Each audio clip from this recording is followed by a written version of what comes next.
വന്യ വൈദിക ശ്രേഷ്ഠരെ, കർത്താവിനാൽ അനുഗ്രഹിക്കപ്പെട്ട വിശ്വാസികളുടെ സമൂഹമേ, തിരുമേനിയുടെ പെരുന്നാളോടനുബന്ധിച്ചുള്ളതായ കൺവെൻഷൻ പരമ്പരയുടെ 5ാം ദിവസത്തേക്ക് നാം എത്തിച്ചേർന്നിരിക്കുകയാണല്ലോ. ഈ സമയത്ത് സന്ധ്യാ നമസ്കാരത്തിനും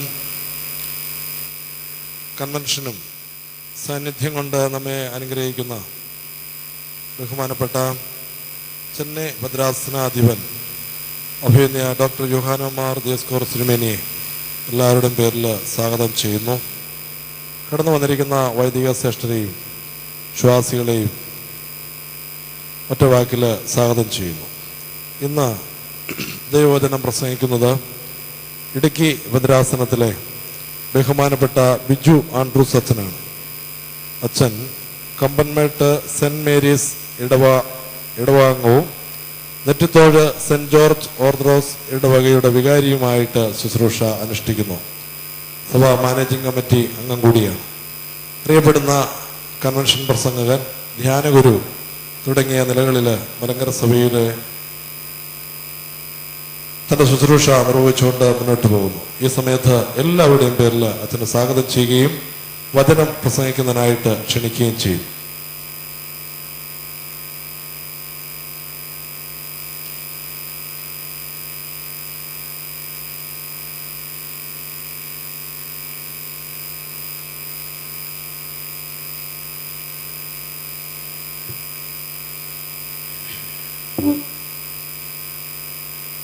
ദൈവനാമം മഹത്വപ്പെടട്ടെ.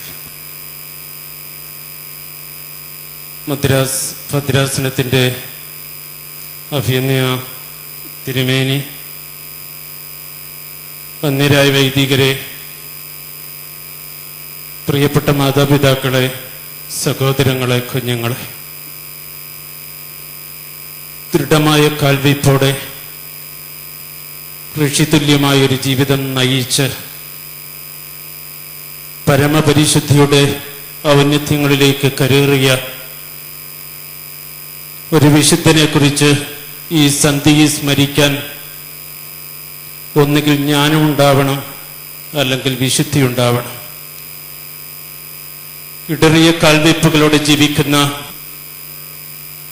എനിക്ക് ഒരുപക്ഷെ ആ പരമപരിശുദ്ധനെ കുറിച്ച് ഈ സന്ധ്യയിൽ എത്രമാത്രം ആഴത്തിൽ സംസാരിക്കാൻ കഴിയുമെന്ന് നിശ്ചയമില്ലെങ്കിലും ദൈവത്തിൻ്റെ പരിശുദ്ധാത്മാവ് ചുരുങ്ങിയ നിമിഷങ്ങൾ ആ ഋഷിയുടെ പിന്നാലെ സഞ്ചരിക്കാൻ നമ്മെ പ്രാപ്തരാക്കട്ടെ എന്ന് പ്രാർത്ഥിക്കുന്നു.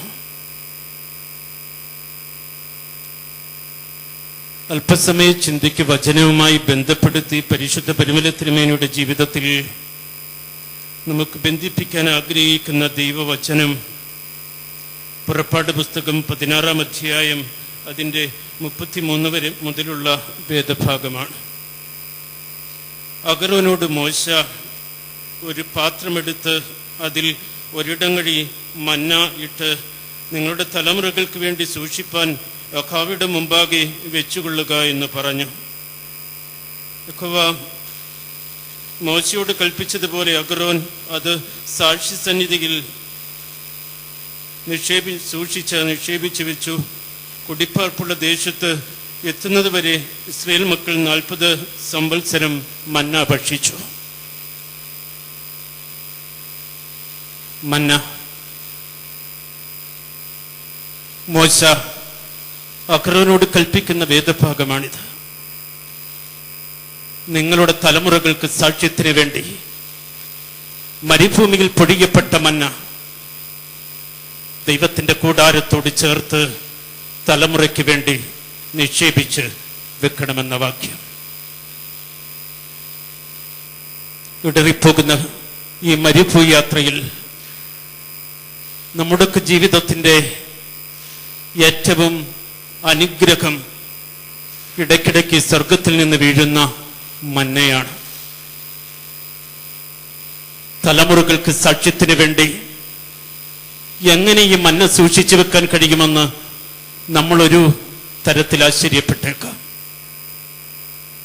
കാരണം സന്ധ്യയാകുമ്പോൾ പെറുക്കിയ മന്ന അതിന് സൂക്ഷിക്കപ്പെടുവാനുള്ള ബലമില്ലാത്തത് കൊണ്ടോ യഹോവയുടെ കൽപ്പനയുള്ളത് കൊണ്ട് അത് ദുഷിച്ച് നാറി തുടങ്ങിയിരിക്കുമെന്ന് വേദഭാഗം ഇതിനു മുമ്പ് പുറപ്പാട് പുസ്തകത്തിൽ നമ്മെ പഠിപ്പിക്കുന്നുണ്ട്.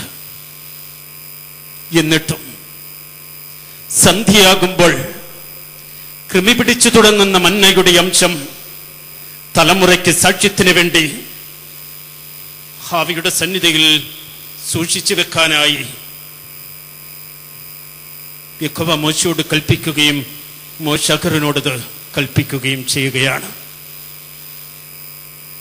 പരിമല തിരുമേനി തലമുറയ്ക്ക് വേണ്ടി സൂക്ഷിച്ചു വെച്ച ഒരു മന്നയാണ്. തലമുറകൾ ഇങ്ങനെയൊരു ജീവിതം ഒരു മനുഷ്യനെ കൊണ്ട് സാധ്യമാകുമോ എന്ന് അത്ഭുതപ്പെടുവാൻ തക്കവണ്ണം പര്യാപ്തമായൊരു ജീവിതം. ഭാരതീയ പാരമ്പര്യത്തിൽ, ഒരുപക്ഷെ മലങ്കരയുടെ സഭയുടെ പാരമ്പര്യത്തിൽ തന്നെ പരിശുദ്ധനായ പരിമല തിരുമേനി ഒരു ഋഷിയായിട്ടാണ് അറിയപ്പെടുക. ഋഷിതുല്യമായ ജീവിതം നയിച്ച പരിശുദ്ധനായ പരിമല തിരുമേനി. ആരാണ് വാസ്തവത്തിൽ ഋഷി?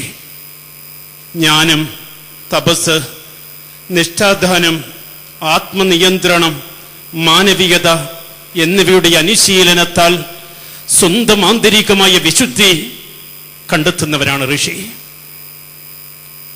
ജ്ഞാനം, തപസ്, നിഷ്ഠാദാനം, ആത്മനിയന്ത്രണം, മാനവികത എന്നിവയുടെ ശീലത്താൽ സ്വന്തം ആന്തരികമായ വിശുദ്ധി കണ്ടെത്തുന്നവരാണ് ഋഷി.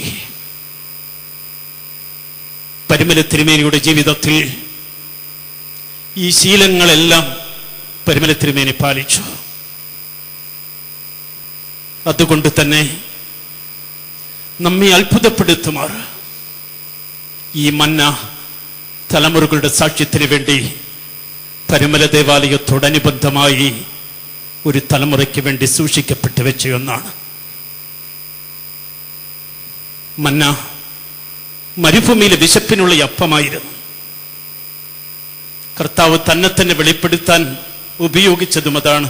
ഞാൻ സ്വർഗത്തിൽ നിന്ന് കടന്നു വരുന്ന ജീവനുള്ള മന്നയാണ്. അളവിലും ആഴത്തിലും അനുപാതത്തിലുമൊക്കെ വ്യത്യാസമുണ്ടെങ്കിലും ഓരോ വിശുദ്ധനും ഈ ഭൂമിയിൽ സ്വർഗത്തിൽ നിന്ന് ദൈവം അടർത്തിത്തരുന്ന മന്നയാണ്.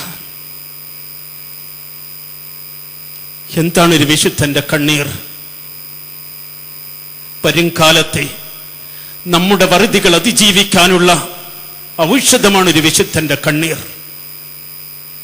ഒരു ഋഷിയുടെ ജീവിതത്തിൽ, ഒരു ഋഷിയുടെ ജ്ഞാനത്തിൽ, ഒരു ഋഷിയുടെ മനുഷ്യ സ്നേഹത്തിൽ, ഒരു ഋഷി തന്റെ അന്തരാത്മാവിനെ സൗന്ദര്യപൂർവ്വം കണ്ടെത്താനുള്ള ശ്രമത്തിൽ സാക്ഷാൽ ദൈവത്തെ തന്നെ പൂർണ്ണമായി കണ്ടെത്തുകയാണ്. ഒരു തരം ഇരട്ട പൗരത്വം. പൗലോസിനെ പോലെ പൗലോസ് ശ്ലീഹ ഒരേ സമയം യഹൂദ പൗരത്വവും റോമാ പൗരത്വവും ഉള്ളയാളായിരുന്നു. ഒരു പാദം ജീവിക്കുന്നവരുടെ ലോകത്തിലും മറുപാദം നിത്യതയിലും ചവിട്ടി നിൽക്കുന്ന ഇരട്ട പൗരത്വമുള്ള ചില മനുഷ്യർ നമുക്കിടയിലൂടെ കടന്നുപോയിട്ടുണ്ട്.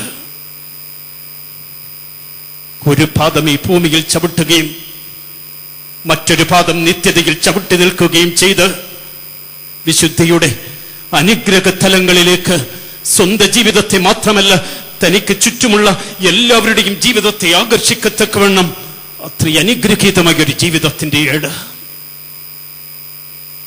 പരിമല തിരുമേനിയുടെ ജീവിതം നമ്മെ ഓർമ്മിപ്പിക്കുന്നു.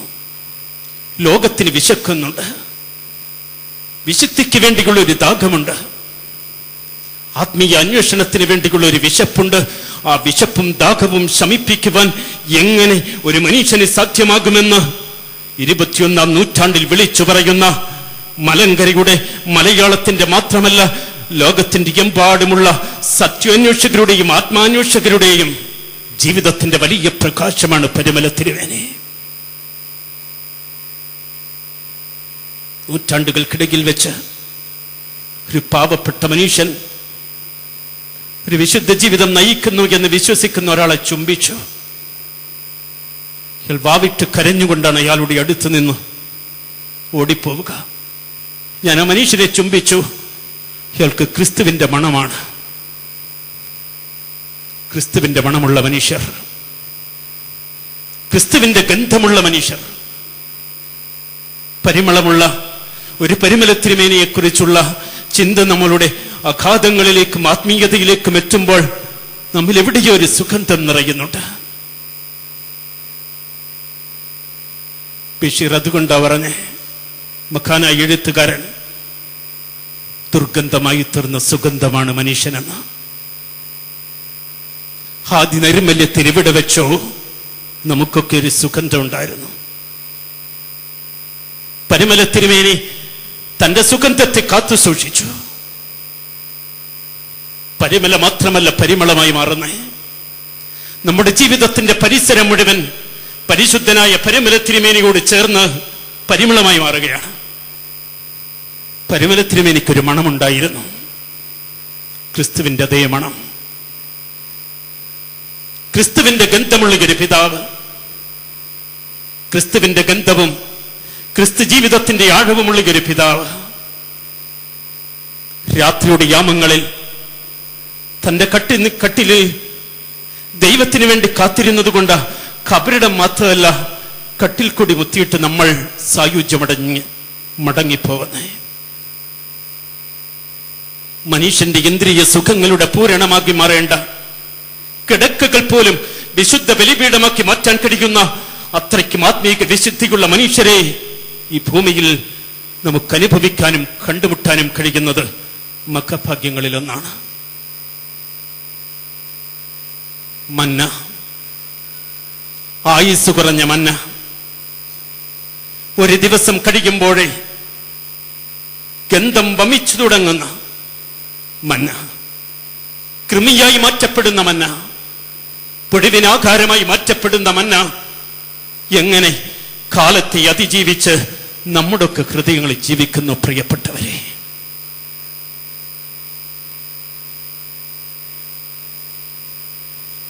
സരതുഷ്ട്ര പറയുന്നുണ്ട്, മലിനമാക്കപ്പെട്ട നദിയാണ് മനുഷ്യനെന്ന്. മലിനമാക്കപ്പെട്ട നദി, ഉറവയും ഉത്ഭവവും ഒരിക്കലും മലിനമല്ല. പിന്നെ ഒഴുകിത്തുടങ്ങുമ്പോൾ എവിടെ നിന്നൊക്കെയോ മാലിന്യങ്ങൾ അതിലേക്ക് എത്തപ്പെടുകയാണ്. ക്രൈസ്തവ ജീവിതം പുറപ്പെടുന്ന പുഴയ്ക്ക് തുല്യമാണ്. അതുകൊണ്ടാണ് കർത്താവ് പറഞ്ഞത് നിക്കോദീമോസിനോട്, നീ തിരിഞ്ഞ് ശിശുവിനെ പോലെയാകണമെന്ന്, വീണ്ടും ജനിക്കണമെന്ന്. അവൻ ആശ്ചര്യപ്പെടുകയാണ്, അമ്മയുടെ ഉദരത്തിൽ പ്രവേശിച്ചിട്ട് ഒരാൾക്കെങ്കിലും വീണ്ടും ജനിക്കാൻ കഴിയുമെന്ന്. പക്ഷെ പരിമല തിരുമേനി പറഞ്ഞു തന്നു എങ്ങനെ വീണ്ടും ഒരാൾക്ക് ജനിക്കാൻ കഴിയുമെന്ന്. ഒത്തിരി ഏടുകൾ പരിമല തിരുമേനിയെ കുറിച്ചുണ്ട്, ഒത്തിരി ചിന്തകൾ. അവസാനം പരിമല തിരുമേനിയെ കുറിച്ച് എഴുതപ്പെട്ട പുസ്തകങ്ങളിലൊന്ന് പരിമല തിരുമേനിയുടെ വ്യക്തിജീവിതത്തിന്റെ കുറിപ്പുകളുള്ള പുസ്തകമാണ്. തന്റെ കുടുംബാംഗങ്ങൾക്ക് വേണ്ടി പരിശുദ്ധനായ പരിമല തിരുമേനി അവരെ ശാസിച്ചും അവരെ സ്നേഹിച്ചും എഴുതിയ കുറിപ്പുകൾ, ഒരു വിശുദ്ധന്റെ ജീവിതവും സന്ദേശങ്ങളും എന്ന പുസ്തകം. DC ബുക്സ് കഴിഞ്ഞ 2 മാസങ്ങൾക്ക് മുമ്പ് പ്രസാദനം ചെയ്ത ആ പുസ്തകം ആരംഭിക്കുന്നത് ഇങ്ങനെയാണ്. ചാത്തുര്യത്തിൽ പരിമല തിരുമേനിയുടെ കുടുംബ വീട്ടിനോട് സമീപമായി കുടുംബക്കാർ അയൽക്കാരുമായി ഏതോ ഒരു തർക്കത്തിൽ ഇടപെട്ടു എന്ന് തിരുമേനി അറിഞ്ഞ് പരിമലയിൽ നിന്ന് തന്റെ സഹോദരങ്ങൾക്ക് വേണ്ടി, കുടുംബാംഗങ്ങൾക്ക് വേണ്ടി അയച്ച കത്തുകളിൽ ഒന്നാണിത്. അതിലെ പ്രധാനപ്പെട്ട എൻ്റെ ഹൃദയത്തെ ബന്ധിച്ച കാര്യങ്ങൾ മാത്രം ഞാനൊന്ന് നിങ്ങളുടെ ചിന്തയ്ക്ക് വേണ്ടി, തിരുമേനി ആരായിരുന്നു എന്ന് കണ്ടെത്താൻ ഒരുപക്ഷെ ഒരിക്കൽ കൂടി ഒരു 2ാം പഠനത്തിനും ഒരു 3ാം ചിന്തയ്ക്കുമൊക്കെ നമ്മെ പ്രാപ്തമാക്കുന്ന ഒരാളുടെ സ്വകാര്യ കത്തായതുകൊണ്ടും അത് പ്രസാദനം ചെയ്തതും കൊണ്ടാണ് ഞാനിത് വായിക്കുന്നത്. നിങ്ങൾക്ക് സ്ഥിരമില്ല, നിങ്ങൾക്ക് നിലയില്ല, നിങ്ങൾക്ക് വിശ്വസ്തതയില്ല, സത്യസ്നേഹമില്ല, ആലോചനയില്ല, വാചകമില്ല, സംസ്കൃതമില്ല, അതിൻ്റെ അർത്ഥവുമില്ല. ഇപ്പോൾ ഓർത്താൽ പോരാ, നിങ്ങളും പോരാ, അവരും പോരാ, ആരും സത്യത്തിലല്ല, ഞാനും അതിലപ്പുറം. വലിയവൻ ചെറിയവൻ, ചെറിയവൻ വലിയവൻ എല്ലാവരും തന്നെത്താൻ അറിയണം, ബലമറിഞ്ഞ് നടക്കണം, ബുദ്ധി പഠിക്കണം, ബുദ്ധിമാനെന്ന് പഠിക്കരുത്, ഗണത്തെ മറക്കരുത്, എല്ലാവരെയും കരുതണം, ദൈവത്തെ ഭയപ്പെടണം, സാത്താനെ പേടിക്കരുത്, ശത്രുവിനെ സ്നേഹിക്കണം, ബന്ധുക്കളെ ശത്രുക്കളാകരുത്, ദൈവത്തോട് ചോദിച്ച് നടക്ക, പിതാവിനോടും ചോദിക്ക, പിതാവ് കൈവിട്ടാൽ ദൈവവും കൈവിടും. തന്റെ കുടുംബാംഗങ്ങൾ കഴിച്ച കത്ത. ഒരാൾക്ക് എങ്ങനെ ഇങ്ങനെ ഒരു കത്തെഴുതാൻ പറ്റും? വാട്സാപ്പും ഫേസ്ബുക്കും ഒക്കെ നമ്മുടെ ജീവിതങ്ങളിൽ നിറഞ്ഞു നിൽക്കുന്നത് കൊണ്ട് കത്തെന്താണെന്നോ അതെന്ന് നമ്മുടെ കയ്യിൽ കിട്ടിയെന്നോ പോലും നാം മറന്നിട്ടുണ്ടാവാം. എങ്കിലും ഒരു കാലത്ത് തന്റെ ജീവിതത്തിൽ ജ്വലിച്ചു നിന്നിരുന്ന ആത്മീക ജീവിതത്തിന്റെ അനുഭവങ്ങളിൽ തന്റെ തൂലിക കൊണ്ട പരിശുദ്ധൻ തന്റെ കുടുംബാംഗങ്ങൾ ഒരു പ്രശ്നത്തിൽ എത്തപ്പെടുമ്പോൾ അവർ എടുക്കേണ്ട നിലപാടുകളെ കുറിച്ച് ശക്തമായി അറിയിച്ചുകൊണ്ട് എഴുതിയ കത്താണിത്. എന്തൊക്കെയാ പറയുന്നത്? നിങ്ങൾ പോരാ, അവര് പോരാ, ഞാൻ പോരാ, ദൈവത്തെ അനുസരിച്ച് നടക്കണം. ഹൃദയത്തിൽ നിന്ന് അഗാധമായി എഴുതപ്പെട്ട പരിമല തിരുമേനിയുടെ കത്തുകളിലൊന്നാണിത്. ഇതാഴത്തിൽ പഠിച്ചാൽ, ഈ കത്ത് മാത്രം ഒരു മനുഷ്യന്റെ വ്യക്തി ജീവിതവുമായി ബന്ധപ്പെടുത്തി നാം ഒന്ന് പഠിച്ചാൽ പരിമല തിരുമേനി ആരാണെന്ന് നമുക്ക് ആഴത്തി മനസ്സിലാക്കാനാവും. വളരെ ആഴത്തിൽ പരിമല തിരുമേനിയുടെ ജീവിതത്തിൽ നവീകരണമൊക്കെ കടന്നു വരുമ്പോൾ വല്ലാതെ ഉലഞ്ഞു പോകാമായിരുന്ന സന്ദർഭങ്ങളുണ്ടായിരുന്നു. അതിനെയൊക്കെ തിരുമേനി അഭിമുഖീകരിച്ചതും അതിജീവിച്ചതും വലിയ പ്രാർത്ഥനാ ബലം കൊണ്ട് തന്നെയാണ്. തനിക്ക് നേരെ കടന്നു വരുന്ന ചീമുട്ട് ഏറിന് പിന്നിൽ ഒരു മനുഷ്യന് രണ്ട് സാധ്യതയുണ്ട്. ഒന്ന് കരിങ്കല്ല് പോലെ ഉറച്ചു നിൽക്കുക എന്നുള്ളതാണ്. കരിങ്കല്ലിൽ തട്ടിയുടയ്ക്കുന്ന ചീമുട്ടകൾ കല്ലിനെ പരിസരത്തെയും വല്ലാതെ ദുർഗന്ധത്തിലാവും. പിന്നെ മണ്ണ് പോലെയാവുക എന്ന എന്ത് വന്നാലും ഉള്ളിലേക്ക് ദാവാഹിക്കുക. പ്രാർത്ഥനകളുടെയും ധ്യാനത്തിന്റെയും ദിനരാത്രങ്ങൾക്കൊടുവിൽ ആ മണ്ണ് സ്വീകരിച്ച ചീമുട്ടകൾ വളമായിട്ട് മാറും. പിന്നെ അത് വേര് വലിച്ചെടുക്കും. പിന്നെ രാത്രിയിൽ എപ്പോഴോ അത് തപസ്സിരുന്ന് പ്രഭാതത്തിൽ ഒരു പൂവായിട്ട് വരിക. ജീവിതത്തിൽ നമുക്കെതിരെ വരുന്ന അപമാനത്തിന്റെ, അവഹേളനത്തിന്റെ പദങ്ങളോടും ജീവിതത്തിന്റെ അവസ്ഥകളോടും നമുക്കുള്ള പ്രതികരണം എന്താണ്? വല്ലാതെ നമ്മുടെ കാലം, വല്ലാതെ നമ്മുടെ പരിസരം ദുർഗന്ധമാക്കി മാറ്റാൻ ഒരുപക്ഷെ പര്യാപ്തമായി തീരുന്ന നമ്മുടെ ജീവിതത്തിന്റെ പ്രതികരണങ്ങൾ നമ്മെ സ്വയം ദുഷിപ്പിക്കും, നമ്മുടെ പരിസരത്തെ ദുഷിപ്പിക്കും. വിശുദ്ധൻ അങ്ങനെയല്ല. എല്ലാം അവർ തന്നിലേക്ക് ആവാഹിച്ച് വെക്കുന്നവരാണ്. പിന്നെ അത് ലവണമായി മാറും, പിന്നെ അത് വളമായി മാറും, പിന്നെ അത് പൂമുട്ടും, ഒരുപക്ഷെ സുരഭിലമായ പൂവുമായി മാറും. പരിമല തിരുമേനി സമസൃഷ്ടങ്ങളെ ഇത്രമാത്രം സ്നേഹിച്ചൊരു മനുഷ്യനുണ്ടാവില്ല. ചെറുപ്പകാലത്തൊക്കെ പരിമല തിരുമേനി അടുത്ത വീട്ടിലെ ദുഃഖങ്ങൾ കണ്ടാൽ ഏകാന്തമായി അവരുടെ ദുഃഖങ്ങളോർത്ത് പൊട്ടിക്കരയുമെന്ന് തിരുമേനിയെ കുറിച്ചുള്ള കുറിപ്പുകൾ നമ്മൾ വായിച്ചിട്ടുണ്ട്. കരുണയുടെ ജലാംശം പറ്റുന്ന ലോകത്തിൽ, ഹൃദയം നഷ്ടപ്പെടുന്ന ലോകത്തിൽ, എവിടെയോ ആരൊക്കെയോ വിലപിക്കുമ്പോഴും ദുഃഖിക്കുമ്പോഴും വേദനിക്കുമ്പോഴും അകലെ മാറിയിരുന്ന് ആഴത്തിൽ കരയാൻ കഴിയുന്ന മനുഷ്യരുണ്ടാവുക. പരിമല തിരുമേനി ഒരു വലിയ പാരമ്പര്യത്തിന്റെ ഉടമയായിരുന്നു. ഒരു വലിയ പാരമ്പര്യത്തിന്റെ ഉടമ. ഒരു ഋഷിതുല്യമായ പാരമ്പര്യം മാത്രമല്ല, പൗരസ്ത്യ ആധ്യാത്മികതയുടെ വലിയ പ്രകാശം തന്റെ ഉള്ളിൽ ആവാഹിച്ചിരുന്ന വിശുദ്ധനായ മനുഷ്യനായിരുന്നു പരിമല തിരുമേനി.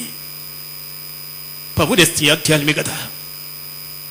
ഒരുപക്ഷെ നമ്മുടെ ഭാരതം വല്ലാതെ മതത്തിന്റെ അന്ധതയിൽ പെട്ടുപോയിട്ടുണ്ട്. പശുവിറച്ചി തിന്നതിന് ഗോത്രയിൽ ഒരു സാധു മനുഷ്യനെ കശാപ്പ് ചെയ്തു. ഹരിയാനയിൽ അവർണനായി പിറന്നു എന്നതുകൊണ്ട് ഒരാളുടെ വീടിന് തീവെച്ച് 2 കുഞ്ഞുങ്ങളുടെ കത്തിക്കരിഞ്ഞ മൃതദേഹം വെള്ളത്തുണിയിൽ ചുരുട്ടി പൊതിഞ്ഞ് നിരത്തുകളിലൂടെ ജനങ്ങൾ വലിയ കണ്ണുനീരിന്റെ കടലായി കൊണ്ടുപോകുന്നത് വാർത്താമാധ്യമങ്ങളിൽ നമ്മൾ കണ്ടു. മതമന്തമായി തീരാൻ സാധ്യതയുണ്ടായിരുന്ന, മതമന്തമാക്കി മാറ്റാൻ അനവധി സാധ്യതകളുണ്ടായിരുന്ന ഒരു കാലയളവിൽ സമശിഷ്ടങ്ങളെ ആര് നല്ലവണ്ണം സ്നേഹിക്കുന്നോ അവനാകുന്നു ഉത്തമനായ ദൈവഭക്തൻ. എന്തെന്നാൽ ദൈവം തന്നതെല്ലാം മനുഷ്യനെ സ്നേഹിക്കാനാണെന്ന് ലോകത്തോട് വിളിച്ചു പറഞ്ഞയാളാണ് പെരുമല തിരുമേനി. നമ്മളൊക്കെ എന്തിനാ പരുമലക്കവരുടെ തേരുന്നേ? മത്തായിയുടെ സുവിശേഷം 3-ാം അധ്യായം 1 മുതലുള്ള വാക്യങ്ങൾ ആരംഭിക്കുമ്പോൾ അക്കാലത്ത് സ്നാപക യോഹന്നാൻ വന്നു എന്ന് പറഞ്ഞിട്ടാ മത്തായി 3-ാം അധ്യായം 1 മുതലുള്ള വാക്യങ്ങൾ തുടങ്ങുന്നത്. അക്കാലത്തിന് വലിയ പ്രത്യേകതയുണ്ടായിരുന്നു. അക്കാലത്തെ മനുഷ്യൻ ധരിച്ചിരുന്നതല്ല സ്നാപക യോഹന്നാൻ ധരിച്ചിരുന്നത്. അക്കാലത്തെ മനുഷ്യരുടെ രുചിക്ക് അനുസൃതമായ ഭക്ഷണങ്ങളല്ല സ്നാപക യോഹന്നാൻ ഭക്ഷിച്ചിരുന്നത്. അക്കാലത്തെ മനുഷ്യർ പാർത്തിരുന്ന ഇടങ്ങളിലല്ല സ്നാപക യോഹന്നാൻ പാർത്തിരുന്നത്. യൂദയായുടെ സാംസ്കാരിക വളർച്ചയ്ക്കും യോർദാന്റെ ഫലപുഷ്ടിക്കും അപ്പുറമായി അവനൊരു വ്യതിരക്തനായി നിലനിന്നു. പ്രിയപ്പെട്ടവരെ, വ്യത്യസ്തനായി നിലനിന്നു. പല സമൃദ്ധമായി യോർദാന്റെ തീരങ്ങളിൽ നിന്ന് അകന്ന് മരുഭൂമിയിൽ ദൈവത്തിന്റെ വാക്ക് വിളിച്ചു പറയുന്ന ഒരു വലിയ മനുഷ്യനായി സ്നാപക യോഹന്നാൻ നിലനിന്നു. അവന്റെ സ്വരം സൃഷ്ടിച്ചു. ആ സൃഷ്ടിക്കപ്പെട്ട സ്വരത്തിൽ അനേകർ മാനസാന്തരം കൈക്കൊണ്ടു. ചിലര് അത്ഭുതം കാണാൻ പുറപ്പെട്ടു പോയവരാ. അവരെ കുറിച്ച് പിന്നെയും സുവിശേഷം എഴുതി. നിങ്ങൾ എന്ത് കാണാൻ മരുഭൂമിയിൽ പോയി? മാർദ്ദവ വസ്ത്രധാരിയെയോ കാറ്റിനാൽ ഉലയുന്ന ഞാങ്ങണയെയോ എന്ത് കാണാൻ നിങ്ങൾ മരുഭൂമിയിലേക്ക് പോയി? എന്ത് കാണാൻ പരിമലയിൽ വരുന്നു എന്നൊരു ചോദ്യം നമ്മെ ചിന്തിപ്പിക്കേണ്ടതാ. അടർന്നു വീണൊരു മഞ്ഞ കാണാനാണോ? അനിതര സാധാരണമായ അത്ഭുതങ്ങൾ കാണാനാണോ? രോഗസൗഖ്യം നേടാനാണോ? പഴയ കാറ് വിറ്റിട്ട് പുതിയതൊന്ന് സമ്പാദിക്കാനാണോ? വീടിന്റെ വിസ്തീർണവും വിസ്താരവും വർദ്ധിപ്പിക്കാനാണോ? മക്കളെ ഇനിയും എത്തിക്കേണ്ട നാടിനെ കുറിച്ചുള്ള സ്വപ്നവുമായിട്ടാണോ വന്നേ? എന്ത് കാണാൻ പരിമല തിരുമേനിയുടെ കബറിങ്കൽ ആ ഭൗതിക ശരീരത്തിൽ ആ മഞ്ഞക്കരികിൽ സ്വർഗത്തിൽ നിന്ന് പൊഴിക്കപ്പെട്ട ആ മഞ്ഞയുടെ സമീപം എന്തിനു വന്നു എന്നത് സ്വയം ഓരോ മനുഷ്യരെ കണ്ടെത്തുകയും ചിന്തിക്കുകയും ചെയ്യേണ്ട ഒരാത്മീയമായ അനുഭവമാണ്. ഇസ്ലാമിലെ സന്യാസ പ്രസ്ഥാനമായിരുന്നു സൂഫി മാർഗം. മധ്യകാലത്ത് ജീവിച്ചിരുന്ന സൂഫിയ എന്ന വലിയ വിശുദ്ധിയായ ഒരു സ്ത്രീ ഉണ്ടായിരുന്നു. പട്ടിണിയായിരുന്നു കുടുംബത്തിലെന്നും. ഒരു ദിവസം ഉച്ചയ്ക്ക് വല്ലാതെ വിശന്നു തുടങ്ങുമ്പോൾ ഒരു പാത്രത്തിൽ കുറെ വെള്ളമെടുത്ത് അടുപ്പത്ത് വെച്ച് അവർ തിളപ്പിച്ചു തുടങ്ങി. അരിക്കലത്തിൽ നോക്കുമ്പോൾ 1 മണി അരി പോലും അതിലില്ല. അല്പം കഴിയുമ്പോൾ മുകളിൽ നിന്ന് തിളച്ചു മറിയുന്ന വെള്ളത്തിലേക്ക് ആരോ അരിയിട്ട് കൊടുത്തു തുടങ്ങി. റാബിയ കണ്ണീരോടെ ഉറക്കെ വിളിച്ചു പറഞ്ഞു, എന്റെ ദൈവം ഒരു അരിക്കച്ചവടക്കാരനല്ല. എന്നെ പരീക്ഷിക്കാൻ സാത്താനെ നീ എന്റെ അടുത്തേക്ക് വരരുത്. എന്റെ അരികിൽ നിന്ന് നീ ഈ അരിപ്പൊടിയുമായി കടന്നു പോണം. വിശുദ്ധനാരാണ്? ഒരു അരിക്കടച്ചവടക്കാരനായി, ലോട്ടറിയുടെ നമ്പർ എടുക്കേണ്ട ഒരാളായി, നമ്മുടെ ജീവിതത്തിന്റെ ഭൗതികമായ സൗഭാഗ്യങ്ങളെ വർദ്ധിപ്പിക്കേണ്ട ഒരാളായി ഒരു വിശുദ്ധൻ നമ്മുടെ ജീവിതത്തിൽ നിലനിൽക്കുന്നു എങ്കിൽ ഈ പരിമല പെരുന്നാളിൽ ഒരുപക്ഷേ ദൈവത്തിന്റെ വചനത്തിന് നമ്മോട് ചോദിക്കാനുള്ളത് നിങ്ങൾ എന്ത് കാണാൻ പരിമലക്കബറിടത്തിൽ പോയി എന്നുള്ളതാണ്. വ്യത്യസ്തനായ ഒരു മനുഷ്യനെ, വിശുദ്ധനായ ഒരു മനുഷ്യനെ, മഹാമുനിയായ ഒരു മനുഷ്യനെ കാണാൻ പോയോ? പരിമല തിരുമേനിയുടെ യോഗാത്മകതയെ കുറിച്ചൊക്കെ ചിന്തിക്കേണ്ടതാണ്. ലയിക്കുകയാണ്, ദൈവത്തിലേക്ക് ലയിക്കുക. സമുദ്രത്തിൽ വളരുന്ന ചിപ്പി ഞാനും സമുദ്രവും ഒന്നാണെന്ന് ലോകത്തോട് വിളിച്ചു പറയും പോലെയാണ്. രണ്ടും തമ്മിൽ വ്യത്യാസമുണ്ട്, പക്ഷേ അതൊന്നിൽ നിറയുകയാണ്. ചിപ്പി സമുദ്രത്തിന്റെ ഭാഗമായി മാറും പോലെ, സമുദ്രമായി മാറും പോലെ, സമുദ്രത്തിലെ ജലം ചിപ്പിക്കുള്ളിലേക്ക് നിരന്തരമായി ആവഹിക്കപ്പെടുന്നത് പോലെ അത് രണ്ടും വ്യത്യാസമില്ലാതെ ഒന്നായി ലയിക്കുന്ന അവസ്ഥയാണ് യോഗീശ്വരന്റെ അവസ്ഥ. ലയിച്ചു ചേരുക ദൈവത്തിന്. അതുകൊണ്ട് കർത്താവ് ഇടയ്ക്ക് വിളിച്ചു പറയുന്നത്, ഞാനും പിതാവും ഒന്നാണെന്ന് പറയുമ്പോൾ യഹൂദന്മാർ അവനെ എറിയുവാൻ കല്ലെടുത്തു എന്നാണ് സുവിശേഷം. രണ്ടായി കാണാൻ പറ്റില്ല. പരിമല തിരുമേനി ദൈവത്തിലേക്ക് ലയിക്കുകയായിരുന്നു. കഷ്ടതയുടെ ആഴങ്ങളിൽ അർശസായിരുന്നു തിരുമേനിയുടെ രോഗങ്ങളിൽ ഏറ്റവും പ്രധാനപ്പെട്ടത്. പിന്നെ അത് അതിസാരത്തിലേക്ക് പോയി. അങ്ങനെയാണ് വിശുദ്ധൻ ലോകജീവിതം വെടിഞ്ഞ് സ്വർഗത്തിലേക്ക് യാത്രയാവുക. പരിമലത്തിന് വേണ്ടി നമുക്ക് ഈ പിടിച്ചിട്ടുണ്ടല്ലേ, വല്ലാത്തൊരു ബന്ധം. ചരിത്രത്താളുകളിൽ വായിക്കുന്നതിനപ്പുറമായൊരു ബന്ധം. ഒരുപക്ഷെ വേദപുസ്തകത്തിലെ പിതാക്കന്മാർ ഏതോ കാലയളവിൽ ജീവിച്ചിരുന്നവരെന്ന് നാം ഒരുപക്ഷെ കണ്ടെത്തുമ്പോഴും ഏതോ ഇരുൾ വീതികളിൽ ഒറ്റപ്പെടുമ്പോ നമ്മുടെ കൈപിടിക്കുന്ന ഒരാളല്ലേ. ഞാനൊരു ഗ്രാമത്തിൽ സാധാരണ പുരോഹിതനാണ്. എൻ്റെ അടുത്ത് ഒത്തിരി പ്രശ്നങ്ങളുമായി ആളുകൾ എത്താറുണ്ട്. ഏതൊരച്ഛൻ്റെ അടുത്ത് എത്തുന്ന പോലെ 2 കാര്യങ്ങൾ ഞാൻ നിർദ്ദേശിക്കാറുണ്ട്. അതിലാദ്യം ഞാൻ നിർദ്ദേശിക്കാറുള്ള ഒന്നും ചോദിക്കണ്ട, പരിമല തിരുമേനിയുടെ കബറിടത്തിൽ ഒരു 2-3 ദിവസം പ്രാർത്ഥിച്ചിട്ട് മടങ്ങി വരാനാണ്. എന്നേക്കാൾ വലിയ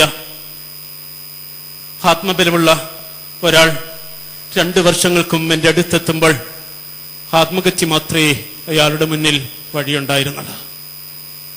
സാമ്പത്തികമായ വലിയ ഭാരം. എങ്ങനെ ജീവിതം മുമ്പോട്ട് കൊണ്ടുപോകുമെന്ന് എന്നോട് ചോദിച്ചു. ഞാൻ ഒരിക്കലും അദ്ദേഹത്തെ പോലുള്ള ഗുരുതുല്യനായ ഒരാളിൽ നിന്ന് അത്തരമൊരു വാക്ക് കേൾക്കാൻ ഇഷ്ടപ്പെട്ടിരുന്നില്ല, ഒരുപക്ഷെ പ്രതീക്ഷിച്ചിരുന്നില്ല. എല്ലാവരോടും പറയും പോലെ ഞാൻ അദ്ദേഹത്തോട് പറഞ്ഞു, എനിക്ക് പറയാൻ ഒരു കാര്യം മാത്രമേ ഉള്ളൂ, പരിമല തിരുമേനിയുടെ കബറിങ്കൽ ഒരു 3 ദിവസം പ്രാർത്ഥിച്ചിട്ട് മടങ്ങി വരിക. ഇതൊരു പ്രസംഗത്തിന് വേണ്ടി ഞാനുണ്ടാക്കുന്ന ഭാവനയല്ല പ്രിയപ്പെട്ടവരെ. അദ്ദേഹം വന്നു, 3 ദിവസം പ്രാർത്ഥിച്ചു മടങ്ങി. അദ്ദേഹത്തിന്റെ ജീവിതത്തിന്റെ പ്രതിസന്ധികൾ എല്ലാം ജീവിതത്തെ പരിഹരിക്കപ്പെട്ടു എന്ന് ഞാൻ പറയുന്നില്ല. പക്ഷെ അദ്ദേഹത്തിന്റെ ജീവിതം അതിജീവിക്കാനുള്ള ഒരു ബലം പരിമല തിരുമേനിയുടെ ഖബറുകൾ ഉണ്ടായിരുന്നു. അതിജീവനത്തിന്റെ ഒരു ഊർജം, ഒരു പ്രകാശത്തിൽ നിന്ന് പുറപ്പെടുന്നുണ്ട്. കൊച്ചുനാളിൽ എൻ്റെ ഗ്രാമത്തിൽ ആദ്യമായി വൈദ്യുതി എത്തുമ്പോ ലൈറ്റ് കത്തിയ ദിവസങ്ങൾ അതിലേക്ക് സൂക്ഷിച്ചു നോക്കിയ ഓർമ്മ എനിക്കുണ്ട്. ഫിലമെന്റ് എരിയുന്നതും മണ്ണെണ്ണ വിളക്ക് കത്തിയിരുന്നിടത്ത് വൈദ്യുതി എത്തിയതുമൊക്കെ. കുറെ നേരം അതിലേക്ക് നോക്കി കണ്ണുകൾ അടച്ച പിന്നെ അതിന്റെ പ്രകാശം നമ്മുടെ കണ്ണുകൾക്കുള്ളിൽ തന്നെ നിലനിൽക്കും. അവാച്യമായ, അനുഭൂതിദായകമായ, അതിതീവ്രമായ ഒരാത്മീയ പ്രകാശത്തിലേക്ക് കണ്ണുകൾ നടുന്നു എങ്കിൽ നിങ്ങളുടെ ഇരുളിലും അറിയാത്തൊരു വെളിച്ചം ആവഹിക്കാൻ പറ്റും. ആന്തരികമായൊരു വിശുദ്ധീകരണം. ഏതൊരു വിശുദ്ധനും ആവശ്യപ്പെടുന്നത് ഇത് മാത്രമേ ഉള്ളൂ, നിങ്ങൾക്ക് ആന്തരികമായൊരു വിശുദ്ധീകരണം ഉണ്ടാക്കണം. അകക്കണ്ണുകളിലേക്ക് നോക്കാൻ, അകത്തേക്ക് നോക്കാൻ പറ്റുക, അകത്തേക്ക് അഗാധമായി നോക്കാൻ പറ്റുക, പലപ്പോഴും ഒന്ന് മൗനത്തിലാക്കാൻ പറ്റുക. നമ്മുടെ പിതാക്കന്മാർ ശീലിച്ചു തന്നിട്ടുള്ള വലിയൊരു ആത്മീക നിഷ്ഠയുടെ തലമാണ് വായടക്കി വെച്ച് മൗനമായി ദൈവത്തെ കാണുക. ഒരു വീട്ടിൽ ഭാര്യയും ഭർത്താവ് ഒരുമിച്ച് അങ്ങനെ ജീവിക്കുകയാണ്.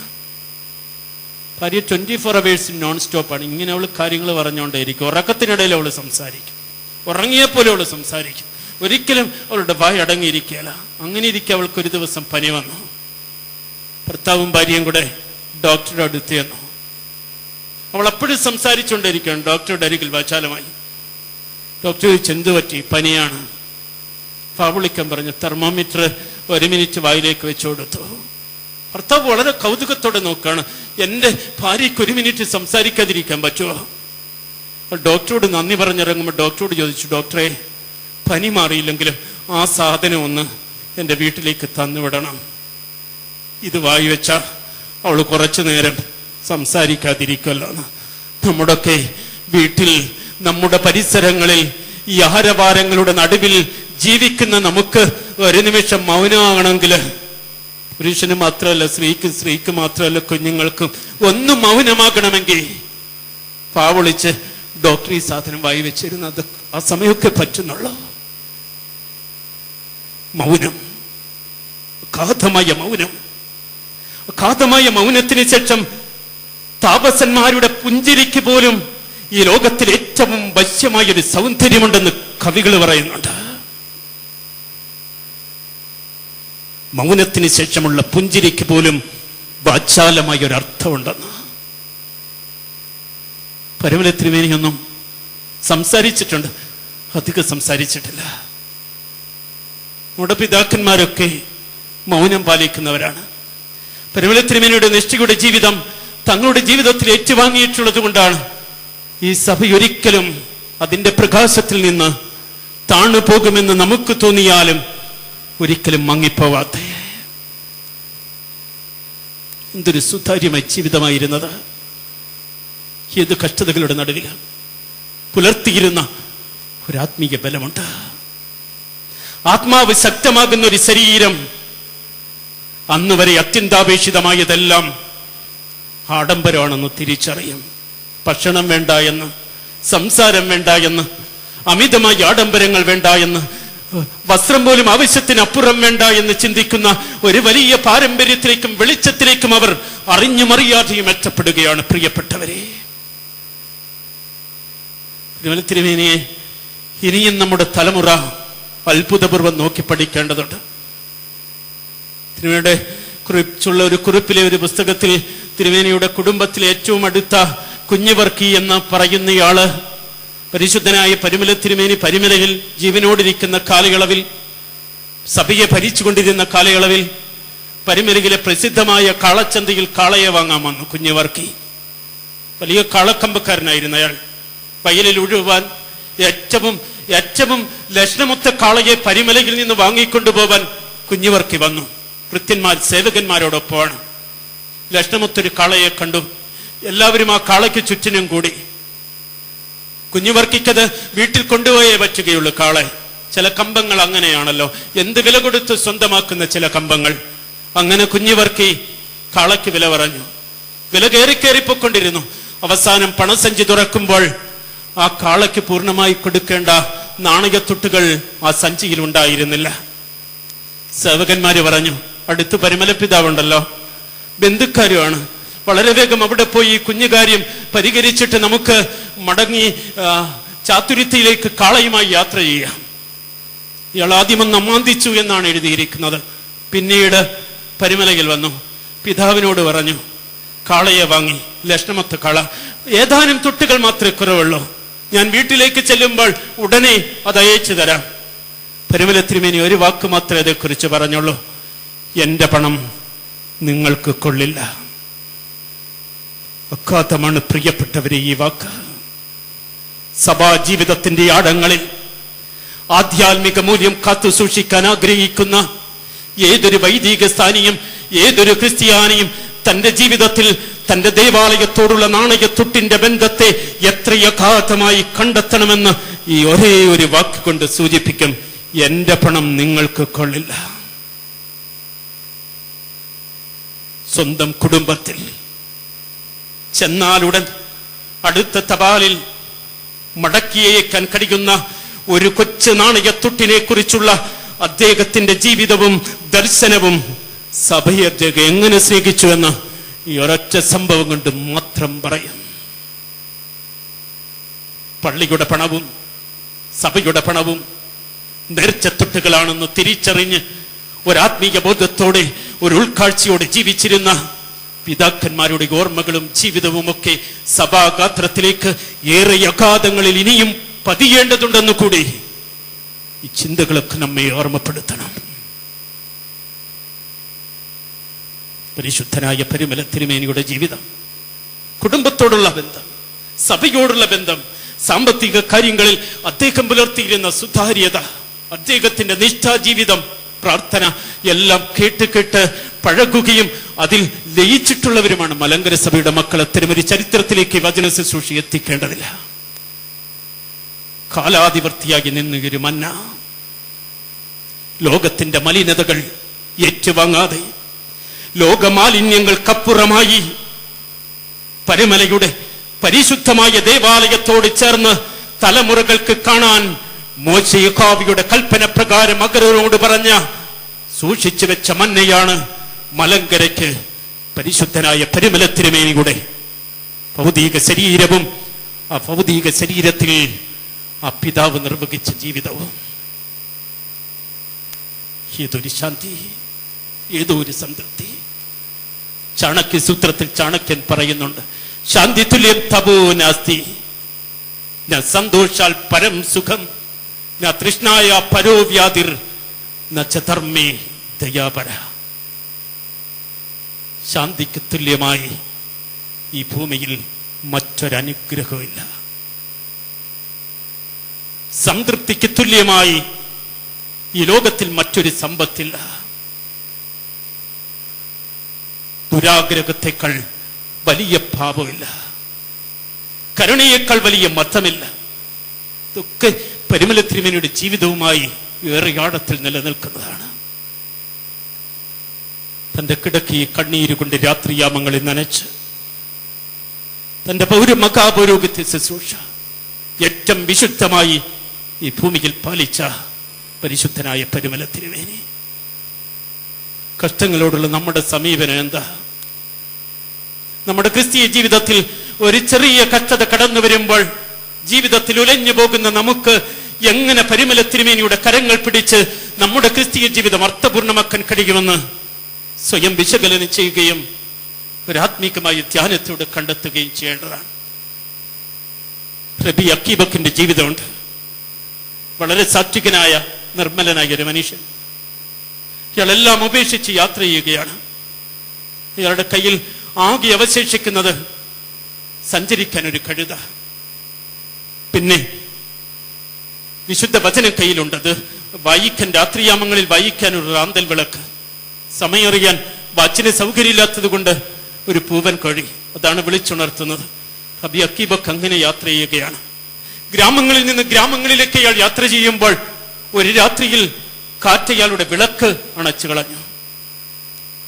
അയാൾ ദൈവത്തോട് ചോദിച്ചു, ഈ വചനത്തിൽ നിന്റെ പൊരുളും നിന്നെയും തേടി ഞാൻ അന്വേഷിക്കുമ്പോൾ കാറ്റ് വന്ന് എന്തുകൊണ്ടാണ് ഈ വിളക്കണച്ചത്? കാറ്റ് വിളക്കണച്ചത് കൊണ്ട് കാട്ടിൽ നിന്ന് ബലവാനായ മൃഗം വന്ന് കഴുതയെ അടിച്ചു കൊന്നു. പിന്നെ കാട്ടിൽ നിന്ന് കുറുക്കൻ വന്ന് കോഴിയെ കൊണ്ടുപോയി. എല്ലാം അയാൾക്ക് പ്രതികൂലമായി. ഇയാളെ കുറുക്കന്റെ പുറകെ ഓടുകയാണ്. തിരിച്ചു വരുമ്പോൾ അയാളുടെ കഴുത പൂർണ്ണമായും കർത്താവിൽ നിദ്ര പ്രാപിച്ചിരുന്നു. ഇനി ജീവിക്കാൻ അല്പം പോലുമില്ല, ഒരു പ്രതീക്ഷയുമില്ല. അയാൾ ആ ഗ്രാമം വിട്ട് ദൈവത്തോട് ആദ്യമായി മറിച്ചോദ്യം ഉന്നയിച്ചു പോയി. എന്തിനു വേണ്ടി? സർവം പരിത്യജിച്ച് എന്റെ ജീവിതത്തിൽ എന്തിനു വേണ്ടിയാണ് ഈ കഷ്ടതകൾ? അയാൾ മറ്റൊരു ഗ്രാമത്തിൽ അഭയപ്പെട്ടു. തലേ രാത്രിയിൽ അയാൾ മനസ്സിലാക്കി, കൊള്ളക്കാർ അവിടെ എത്തിയിരുന്നു, ആ ഗ്രാമത്തിൽ എല്ലാവരെയും ജീവനോടെ ചുട്ടരിച്ചു എന്ന്. പിന്നെ അയാൾ കൈകൾ മലർത്തി ദൈവത്തോട് ചോദിക്കുന്നു. ഒരു കുറുക്കൻ കോഴിയെ കൊണ്ടുപോയി, പിന്നെ ഒരു കാട്ടുമൃഗം എന്റെ കഴുതയെ കൊന്ന്, ഒരു കാറ്റന്റെ വിളക്കണച്ച് എനിക്ക് പ്രതികൂലത വരുത്തിയെന്ന് നിന്നോട് ഞാൻ കരയുമ്പോഴും എന്നെക്കുറിച്ച് നിനക്ക് ഒരു പദ്ധതി ഉണ്ടായിരുന്നു. റബി അക്കീബക്ക് കണ്ണീരോട് ദൈവത്തോട് പറയുന്നു, എന്നെക്കുറിച്ച് നിനക്കൊരു പദ്ധതി ഉണ്ടായിരുന്നു. പരുമല തിരുമേനി ഒരു ഋഷിതുല്യമായ ജീവിതം കൊണ്ട്, ഒരു പ്രാർത്ഥനാ ജീവിതം കൊണ്ട്, ആഴമേറിയ ആത്മീക ജീവിതത്തിന്റെ മൗനം കൊണ്ട്, കൗദാസികമായ പോഷണം കൊണ്ട് ഈ സഭയെ സമൂഹത്തെയൊക്കെ വല്ലാതെ അനുഗ്രഹിച്ചിട്ടും മടങ്ങിയ ആളാണ്. ലബാനോനിലെ പ്രവാചകൻ ഖലീജ് ഇബ്രാഹിം വിളിച്ചു പറയുന്നുണ്ട്, എന്റെ മരണത്തിൽ നിങ്ങൾ കറുത്ത വസ്ത്രം ധരിക്കരുത്, നിങ്ങൾ വെള്ളവസ്ത്രത്തിൽ ആനന്ദിക്കണം. എന്റെ മടങ്ങിപ്പോക്കിൽ നിങ്ങൾ വിലപിക്കരുത്. കാരണം നിങ്ങൾ കണ്ണുകളടയ്ക്കൂ, നിങ്ങൾ നിങ്ങളുടെ ഉള്ളിലേക്ക് നോക്കൂ, നിങ്ങൾക്കെന്നെ നിങ്ങൾക്കുള്ളിൽ കാണാൻ കഴിയും. പരിമല തിരുമേനിയുടെ ഓർമ്മ പെരുന്നാളിൽ സ്വയം കണ്ണുകളടയ്ക്കൂ. കറുത്ത വസ്ത്രത്തെക്കാൾ വെള്ള വസ്ത്രത്തിന്റെ വലിയ പ്രത്യാശ കൊണ്ട് നമ്മുടെ ജീവിതത്തെ നിറയ്ക്കുക മാത്രമല്ല, നമ്മുടെ ബാക്കി ജീവിതത്തെ മാത്രമല്ല, ആന്തരിക ജീവിതത്തെ പോലും വല്ലാത്തൊരു പ്രകാശത്തിലേക്ക് പ്രവേശിപ്പിക്കാൻ പരിമല തിരുമേനിക്ക് പറ്റും. കണ്ണുകളടയ്ക്കൂ. നിങ്ങൾക്ക് എന്നെ നിങ്ങളുടെ ഉള്ളിൽ കാണാൻ കഴിയും. പരിമല തിരുമേനി ഞാൻ വായിച്ച പുറപ്പാടിന്റെ പുസ്തകം 16-ാം അധ്യായം 33-34 വാക്യങ്ങൾ മോശെയോട് യഹോവ കൽപ്പിച്ച പ്രകാരം ഒരു പാത്രമെടുത്ത് അതിൽ മന്നായിട്ട് വെച്ച് നിങ്ങളുടെ തലമുറകളുടെ സാക്ഷ്യത്തിന് വേണ്ടി അത് കൂടാരത്തിൽ സൂക്ഷിച്ചു വെക്കണം. മന്ന, സ്വർഗത്തിൽ നിന്ന് പൊഴിയപ്പെട്ട മന്ന, അതിരാവിലെ മഞ്ഞിനോടൊപ്പം പൊഴിഞ്ഞു വീണ മന്ന. അത്ഭുതപ്പെടും വീണ്ടും, മണ്ണതിലൊരിക്കലും പറ്റില്ല. പൊടിഞ്ഞു വീഴുന്ന മന്ന മഞ്ഞിനോടൊപ്പം നനുത്ത പാളികളായി അവയ്ക്ക് മുകളിൽ വീണത് കൊണ്ട് മണ്ണതിൽ പുരളാതെ പോവുക.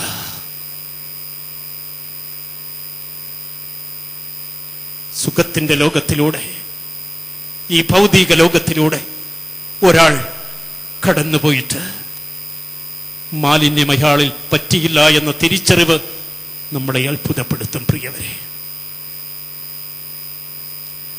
നന്മയുള്ളവരായി ജീവിക്കണമെന്നല്ല, നിർമ്മലരായി ജീവിക്കണമെന്നാണ് നമ്മുടെ പിതാക്കന്മാർ നമ്മെ പഠിപ്പിച്ചിട്ടുള്ളത്. നന്മയുള്ളവരായി ജീവിക്കാൻ 1000 രൂപ പരസ്യമായി ഒരാൾക്ക് ദാനം കൊടുക്കുക, അത് പത്രത്തിൽ വരിക, ഒരു വീടിന്റെ താക്കോൽ കൈമാറുക, ഏറിയാൽ ഒരു പൗരബോധം ഉൾനിർത്തി ധാർമ്മിക മൂല്യത്തെക്കുറിച്ച് വാദോരാതെ പ്രസംഗിക്കുക, കുറെയൊക്കെ നിഷ്ഠാപരമായി അങ്ങനെ ജീവിക്കാനായി ജനത്തിന്റെ മുന്നിൽ ഒരു സാക്ഷ്യത്തിന്റെ കുപ്പായം ധരിക്കുക. ഇങ്ങനെയൊക്കെ മനുഷ്യർക്ക് നന്മയുള്ളവരായിട്ട് ജീവിക്കാൻ പറ്റും. പക്ഷെ നിർമ്മലരായി ജീവിക്കാൻ പറ്റില്ല.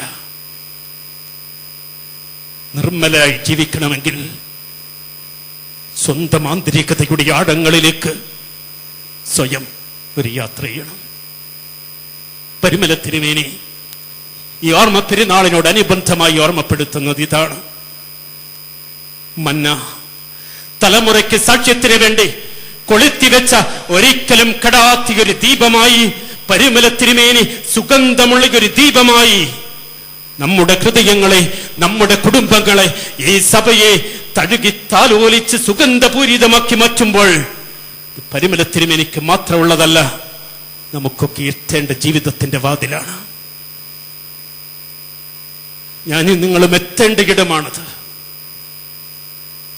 എല്ലാ പീഡനങ്ങളുടെ നടുവിലും ദൈവത്തെ കണ്ടുമുട്ടിയും അറിഞ്ഞും ജീവിക്കാൻ പറ്റുക. എഴുത്തുകാരൻ ദോസ്തോവസ്കി ലോകത്തോട് പറയുന്നുണ്ട്, പീഡിതനായ ഏതൊരു മനുഷ്യന്റെയും ഉള്ളിൽ, കഷ്ടപ്പാടുകളുടെ അഗ്നിയിലേക്ക് എറിയപ്പെട്ട ഏതൊരു മനുഷ്യന്റെയും ഉള്ളിൽ ജീവിക്കുന്നത് സാക്ഷാൽ ക്രിസ്തുവാണ്. പീഡിതനായ ഏതൊരു മനുഷ്യന്റെയും ഉള്ളിൽ ക്രിസ്തു ജീവിക്കുന്നു എന്ന് പരിമല തിരുമേനി നമ്മോട് പറയുന്നുണ്ട്. മറ്റുള്ളവരെ സ്നേഹിച്ചു, ദൈവത്തെ സ്നേഹിച്ചു, സഭയെ സ്നേഹിച്ചു, തന്റെ കുടുംബത്തെ സ്നേഹിച്ചെന്നാൽ തന്റെ കുടുംബത്തിന് വേണ്ടി തന്റെ സഭയുടെ ഒരു നാണയത്തൊട്ടുപോലും കൈമാറ്റം ചെയ്യാൻ കഴിയാതെ ആർജവത്വവും ദൃഢതയുമുള്ള ഒരു സഭാ ജീവിതത്തിന്റെ മാതൃകയായി പരിമല തിരുമേനി നമുക്ക് മുന്നിൽ പ്രക്ഷോഭിക്കുകയാണ്. ഇനി ഈ മന്നക്കരികിൽ എത്രയോ തലമുറ വരും, എത്രയോ പേർ പ്രകാശം സ്വീകരിക്കും, എത്രയോ പേർ അതിൽ നിന്ന് ഇനിയും സുഗന്ധമാവുകച്ച് യാത്രയാവാം.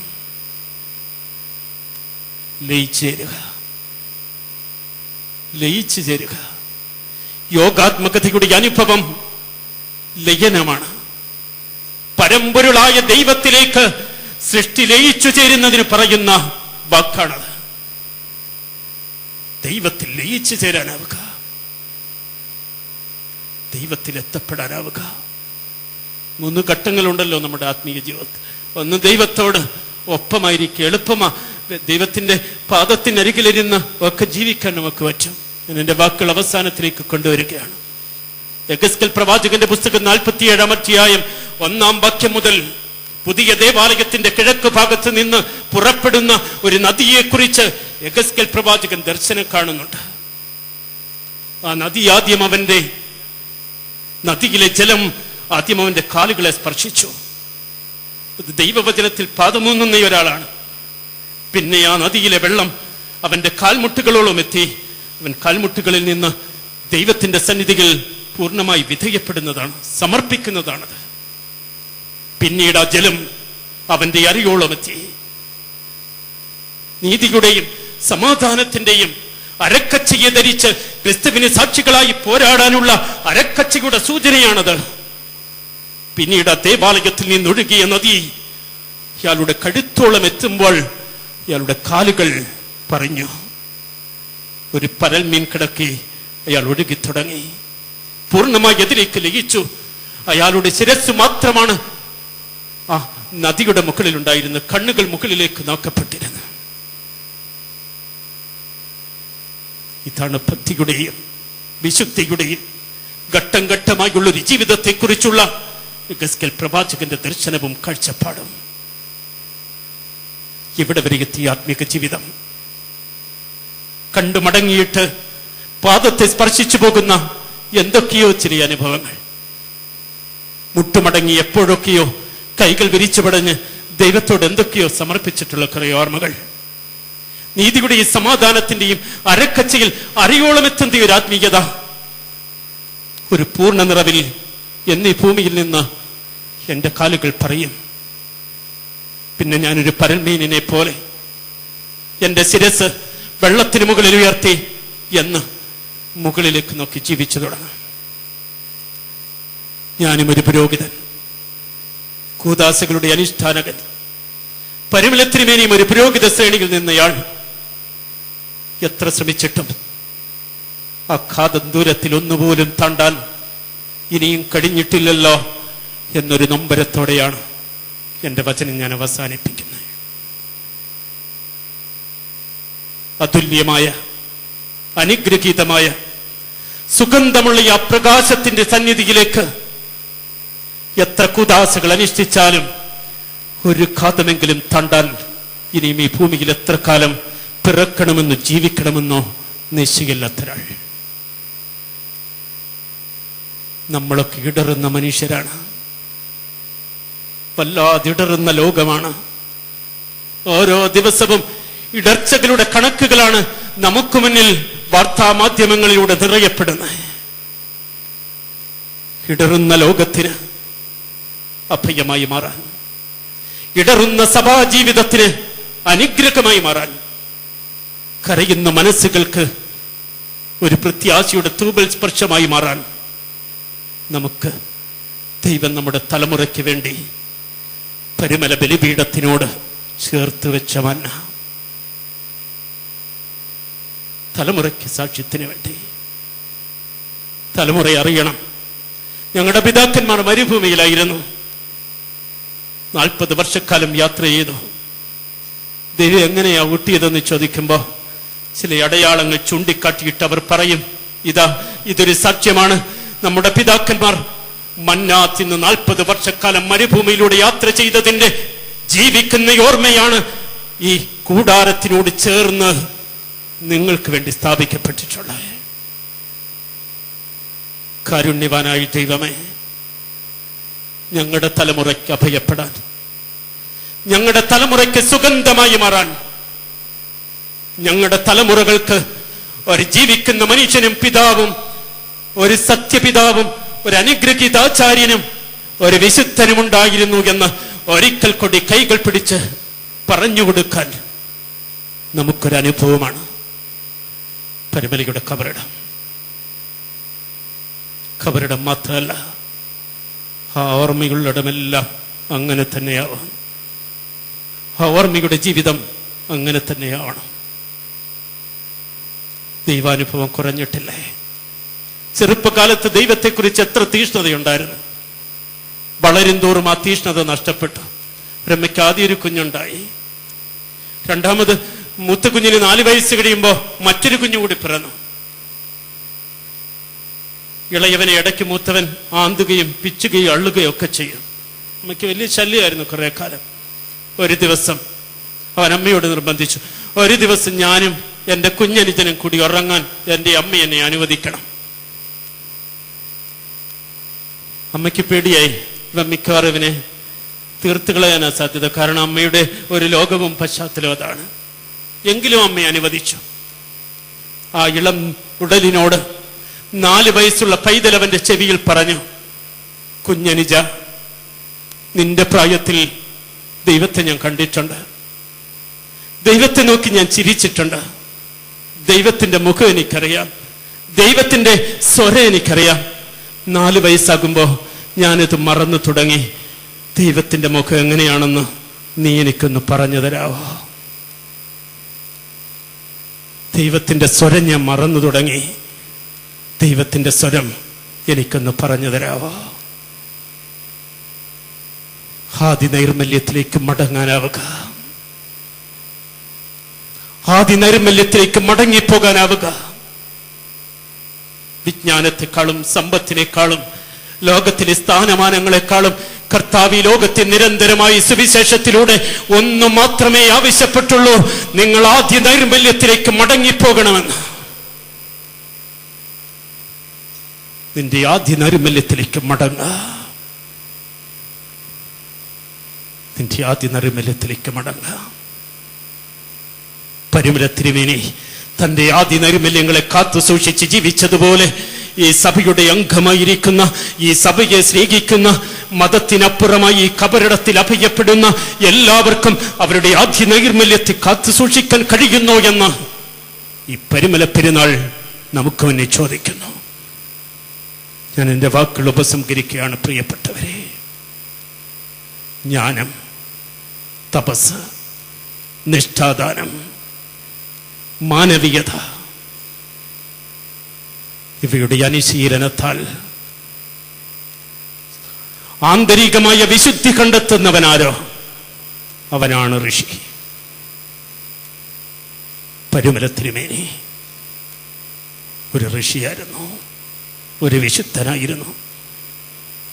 ലോകത്തിൽ മണ്ണ് പറ്റാത്ത മഞ്ഞ പോലെ ലോകത്തിന്റെ കളങ്കമേശാതെ തന്നെത്താൻ കാത്തു സൂക്ഷിച്ചവൻ.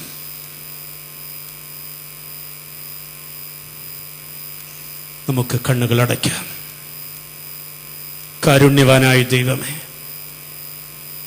സ്വർഗത്തിൽ നിന്ന് വീണ മന്ന, മണ്ണു പുരളാതെ ഞങ്ങളുടെ പിതാക്കന്മാരെ കഴിപ്പിച്ച ജീവന്റെ മന്ന, വിശപ്പിന്റെ ലോകത്തിൽ, ഇടറുന്ന ലോകത്തിൽ ആ മന്നയുടെ പരിച്ഛേദമായി ഞങ്ങൾക്ക് മുന്നിൽ നിൽക്കുന്ന വിശുദ്ധന്മാർ, ഞങ്ങളുടെ തലമുറയ്ക്ക് സാക്ഷ്യത്തിനായി പരിമലയിലെ വിശുദ്ധ ബലിപീഠത്തിന്റെ സന്നിധിയിൽ ഞങ്ങളുടെ തലമുറകൾക്ക് സാക്ഷ്യമായി നീ ഞങ്ങൾക്ക് ദാനമായി തന്ന മന്ന, ദൈവത്തോടൊപ്പം വസിച്ച് ദൈവത്തിന് വേണ്ടി ജീവിച്ച് ദൈവത്തിൽ ലയിച്ച മന്ന, ഞങ്ങളുടെ വീട്ടിൽ പാർക്കുന്ന മന്ന, ഞങ്ങളുടെ യാത്രയിൽ കൂട്ടായിരിക്കുന്ന മന്ന, ഞങ്ങളുടെ സഹനത്തിൽ ഞങ്ങളെ ബലപ്പെടുത്തുന്ന മന്ന, പരിശുദ്ധനായ പരിമല തിരുമേനി, നിന്റെ വിശുദ്ധിയിലേക്ക്, നിന്റെ സ്നേഹത്തിലേക്ക്, ക്രിസ്തുവിന്റെ മണമുള്ള നിന്റെ സുഗന്ധത്തിലേക്ക്, നിന്റെ പ്രകാശത്തിലേക്ക്, നിന്റെ കണ്ണീരൊഴുക്കിയ കിടക്കകളിലേക്ക്, നിന്റെ സഭാജീവിതത്തിന്റെ ആഴങ്ങളിലേക്ക്, നിന്റെ ആത്മീക ജീവിതത്തിന്റെ സാന്ദ്ര മൗനങ്ങളിലേക്ക് പിതാവിൽ ലയിച്ചു ചേർന്ന നിന്റെ ലയതാളങ്ങളിലേക്ക് ഞങ്ങളെ കൂടി കൂട്ടിക്കൊണ്ടുപോകണം. മലിനമാക്കപ്പെട്ട ലോകത്തിൽ സ്വർഗത്തിൽ നിന്ന് വീണു കിട്ടിയ ഈ മഞ്ഞയിൽ മണ്ണു പുരണ്ടു പോവാതെ ആർക്കെങ്കിലുമൊക്കെ സാക്ഷ്യമായി മാറാൻ ഞങ്ങളെ അനുവദിക്കണമേ, ഞങ്ങളെ അനുഗ്രഹിക്കണമേ, പരിശുദ്ധ സഭയെ അനുഗ്രഹിക്കണമേ, പരിശുദ്ധ പിതാക്കന്മാരെ, പരിമല പിതാവിനെ പോലെ ആഴമേറിയ ആത്മീയതയുടെ ബലത്തിലേക്ക് കൊട്ടിക്കൊണ്ടുപോകണമേ. ഈ പരിമല പെരുന്നാൾ അനുഗ്രഹമാക്കി തീർക്കണമേ. ഞങ്ങളുടെ തലമുറകൾ ഈ മന്ന കണ്ട് സുഗന്ധമുള്ളവരും പ്രകാശമുള്ളവരുമായി തീരാൻ ഇടവരുത്തണമേ. പരിമല തിരുമേനി, അവിടുത്തെ മധ്യസ്ഥതയാൽ ഞങ്ങളെല്ലാവരെയും കാത്തുകൊള്ളണമേ. ഞങ്ങൾ നിനക്ക് നിന്റെ പിതാവിനും പരിശുദ്ധാത്മാവിനും സ്തുതിയും സ്തോത്രവും സമർപ്പിക്കുവാനായിട്ട് തന്നെ ആമേൻ. കർത്താവിൽ അനുഗ്രഹിക്കപ്പെട്ടവരെ, ഗുരുതുല്യനായി മലങ്കര സഭയിലെ വാഗ്മികളിൽ ഉജ്ജ്വലനായ ഒരു തിരുമേനിയുടെ മുന്നിൽ വെച്ച് ഒരു കൊച്ചച്ഛനെ ഈ സന്ധിയിൽ പ്രസംഗിക്കേണ്ടതൊരു നിയോഗമായി കണ്ട് ഞാൻ ഏറ്റെടുത്തു എന്ന് മാത്രമേ ഉള്ളൂ. ഗുരുതുല്യനായ അഭിനന്ദ തിരുമേനിയുടെ സാന്നിധ്യം ഒരു വലിയ ആത്മീയ സ്പർശനമായി ഞാൻ അനുഭവിക്കുകയും ആ സാന്നിധ്യത്തിന് നന്ദി പറയുകയും ചെയ്യുന്നു. കേട്ട നിങ്ങളോടെല്ലാവരോടും നന്ദി പറയുന്നു. വന്യരായ വൈദികരോട് നന്ദി പറയുന്നു. ഈ ശുശ്രൂഷയിലേക്ക് ദൈവമാണ് ആക്കി വെച്ചതെങ്കിലും മാനുഷികമായതിൻ്റെ ക്രമീകരണത്തിൽ പങ്കുചേർന്ന ഈ പരിമല സെമിനാരി മാനേജർ ബഹുമാനപ്പെട്ട കുര്യാക്കോസ് അച്ഛനോട് നന്ദി അറിയിക്കുന്നു. പരിമല തിരുമേനി നമുക്കൊരാശ്വാസവും അനുഗ്രഹവുമായി നമ്മെ മാത്രമല്ല നമ്മുടെ തലമുറകളെയും വഴി നടത്തട്ടെ എന്ന് പ്രാർത്ഥിച്ച് വാക്കുകൾ ഉപസംഹരിക്കുന്ന ദൈവം നമ്മെ അനുഗ്രഹിക്കും.